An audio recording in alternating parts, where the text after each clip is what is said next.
সভ্যতার ইতিহাসের প্রথম নারী এবং ইতিহাসের সবচেয়ে সুন্দরী রমণী কে?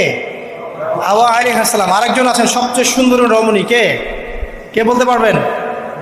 জি না, 100 টাকা পুরস্কার বলেন। হ্যাঁ, নাম কি? মাশাআল্লাহ, ওই ওকে পুরস্কার দিও। কি নাম তোমার? মাশাআল্লাহ মাশাআল্লাহ।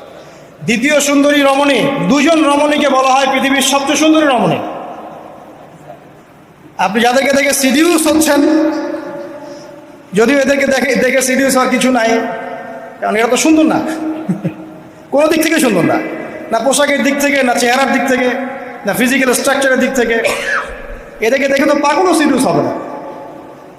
তো আদম আলাইহিস সালাম এবং আদম আলাইহিস সালামের স্ত্রী হাওয়া আলাইহিস সালাম এবং সারা আলাইহিস সালাম ইতিহাসের সবচেয়ে সুন্দর রমণী। ইতিহাসের সবচেয়ে সুন্দর রমণী কাদের স্ত্রী ছিলেন? নবীদের না অন্য কারো? এজন্যই বলি, আপনি যদি পবিত্র থাকেন, আল্লাহওয়ালা মানুষ হন, ইনশাআল্লাহ তাআলা আল্লাহ পাক আপনার ঘরে একজন নেককার পুণ্যবতী সুষ্ঠী স্ত্রী দান করবেন ইনশাআল্লাহ।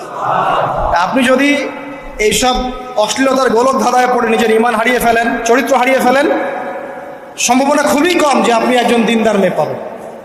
বরং আপনি এমন কাউকেই পেতে পারেন যে আপনার মতোই, ঠিক আছে? দেখবেন যে আপনি 10 ঘাটের পানি খেয়ে আসছেন, ও দেখবেন 12 ঘাটের পানি খেয়ে আসছে।